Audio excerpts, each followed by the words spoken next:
আসসালামু আলাইকুম বন্ধুরা, আপনি কি জানেন ইরানের সেনাপ্রধান যে কথাটা বলেছেন সেটা শুনলে আপনার মেরুদণ্ড দিয়ে ঠান্ডা স্রোত বয়ে যাবে। এবং এটা শুধু ইরান না, ইউক্রেন, রাশিয়া, আমেরিকা, গ্রিনল্যান্ড সবার জন্য একটা বিশাল দাবার খেলার শেষ চাল দিতে প্রস্তুত। আর আপনি কি জানেন এই মুহূর্তে ঠিক কি ঘটছে? ভিডিওটা শেষ পর্যন্ত দেখুন, কারণ আগামী 48 ঘন্টায় যা ঘটতে পারে সেটা পুরো পৃথিবীর মানচিত্র বদলে দিতে পারে।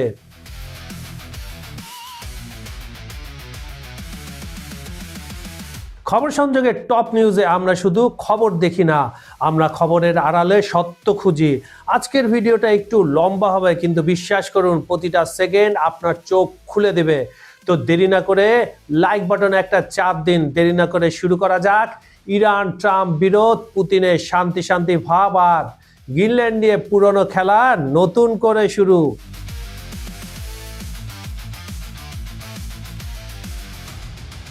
চলুন শুরু করি পৃথিবীর সবচেয়ে উত্তপ্ত অঞ্চল দিয়ে, ইরান ও মধ্যপ্রাচ্য দিয়ে। ইরানের সেনাবাহিনী প্রধান একটা জরুরি প্রেস কনফারেন্স ডেকে বলেন, আমি হুবহু তার মুখের ভাষায় বলছি, আমাদের পুরো সশস্ত্র বাহিনী এখন ফুল অ্যালার্ট মোডে আছে। মানে কি এটা? মানে হলো যে কোনো মুহূর্তে যুদ্ধ শুরু হতে পারে। কিন্তু প্রশ্ন হলো কেন এই হঠাৎ অ্যালার্ট? দেখুন বন্ধুরা, আমেরিকার সবচেয়ে শক্তিশালী বিমানবাহী রণতরী ইউএস আব্রাহাম লিঙ্কন এই মুহূর্তে পারস্য উপসাগরে। এই একটা জাহাজে আছে 75টা যুদ্ধ বিমান, 5000-এরও বেশি সৈন্য আর অত্যাধুনিক ক্ষেপণাস্ত্র ব্যবস্থা। এটা শুধু জাহাজ না বন্ধুরা, এটা একটা ভাসমান সামরিক ঘাঁটি, এবং এটা ইরানের একদম নাকের ডগায় বসে আছে।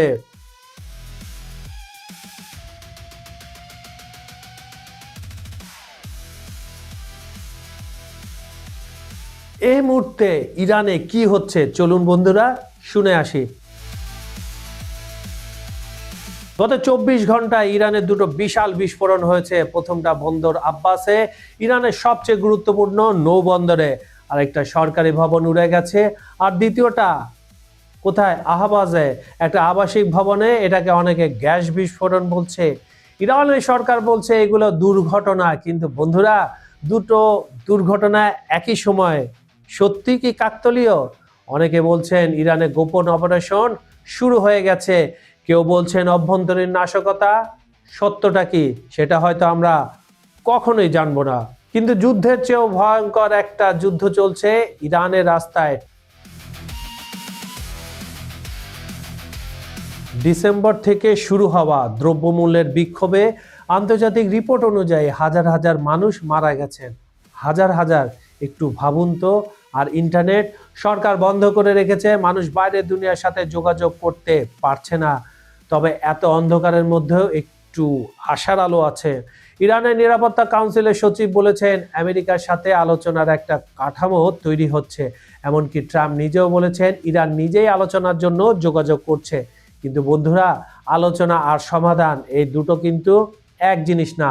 পরবর্তী 48 ঘন্টা অত্যন্ত গুরুত্বপূর্ণ। এবার চলুন যাই পূর্ব ইউরোপে, যেখানে গত 3 বছর পার হয়ে 4 বছর ধরে চলছে একটা রক্তক্ষয়ী যুদ্ধ।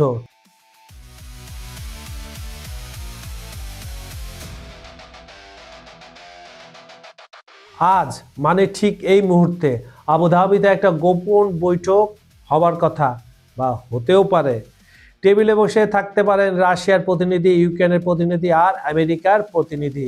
এই মিটিংয়ে হয়তো 4 বছরের যুদ্ধের সমাধান হতে পারে, কিন্তু এর পেছনে আছে ডোনাল্ড ট্রাম্পের এক অবিশ্বাস্য চাল। ট্রাম্প ব্যক্তিগতভাবে পুতিনকে ফোন করে বলেছেন, ঠিক এভাবে ভ্লাদিমির -30 ডিগ্রি তাপমাত্রায় মানুষ মরছে, অন্তত 1 ফেব্রুয়ারি পর্যন্ত কিয়েভে হামলা বন্ধ রাখো। আর পুতিন রাজি হয়ে গেলেন। এই প্রথমবার গত 4 বছরে প্রথমবার, একদম at the first time Russia ইউক্রেনের রাজধানীতে কোনো হামলা করেনি। কিন্তু এই যুদ্ধবিরতির আসল কারণ আপনি কি জানেন?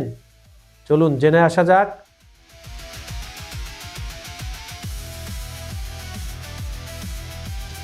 -30 ডিগ্রি তাপমাত্রা, ইউক্রেনের লক্ষ লক্ষ মানুষ বিদ্যুৎ ছাড়া, হিটিং ছাড়া কষ্ট করছেন।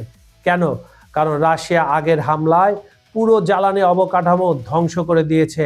আর এটা হয়েছে তাদের লোভী, বোকা, দুর্নীতিবাজ, ধাপ্পাবাজ প্রেসিডেন্ট জেলেনস্কির কারণে। আর শুনুন এই ভয়াবহ সংখ্যাটা 20 লাখ। গত 3 থেকে 4 বছরে প্রায় 20 লাখ মানুষ হতাহত হয়েছেন দুই পক্ষেরই। শান্তি নাকি স্থগিত যুদ্ধ? এখন প্রশ্ন হলো, এই আলোচনা কি সত্যি শান্তি আনবে? সমস্যাগুলো দেখুন। নাম্বার 1, রাশিয়া চায় দোনেস্কের 1/5 থেকে ইউক্রেনের সেনা সরিয়ে নিতে হবে।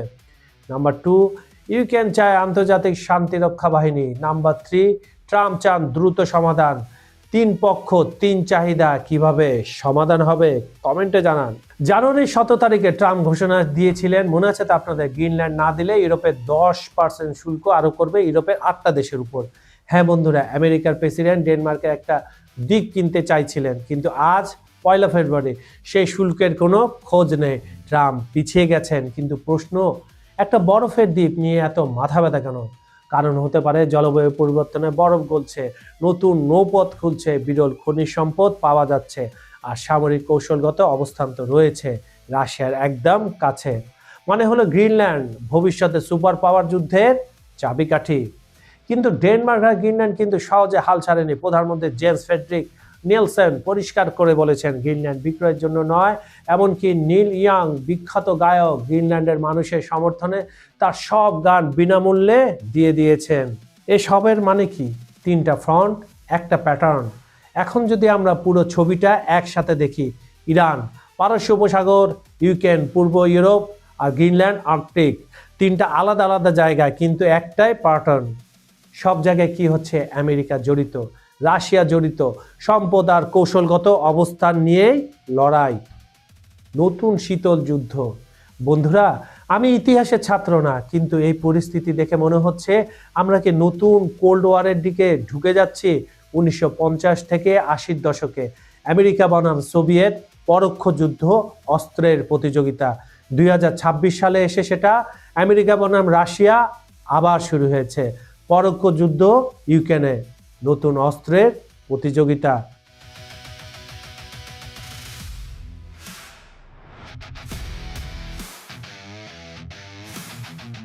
সাধারণ মানুষের ক্ষতি, কিন্তু এই সব ভূ রাজনীতির খেলায় সবচেয়ে বড় ক্ষতিকার আপনার আমার মতো সাধারণ মানুষের।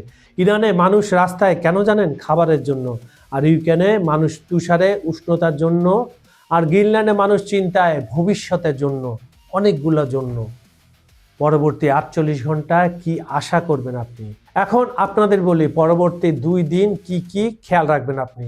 ইরানের বিষয়ে আমেরিকার সাথে আলোচনায় এগোয় কিনা, নতুন কোনো বিস্ফোরণ হয় কিনা, বিক্ষোভ আবার তীব্র থেকে তীব্র দিকে যায় কিনা। ইউক্রেন, আজ রাত 12টার পর পুতিন কি করবেন? আবুধাবির বৈঠকের ফলাফল, নতুন হামলা শুরু হয় কিনা আজ রাত 12টার পর থেকে। তারপরে গ্রিনল্যান্ড, ট্রাম্প আবার কোনো বিবৃতি নতুন করে দিবেন? এটাও একটু খেয়াল রেখেন। ন্যাটোর প্রতিক্রিয়া কি হয় সেটাও জানতে হবে।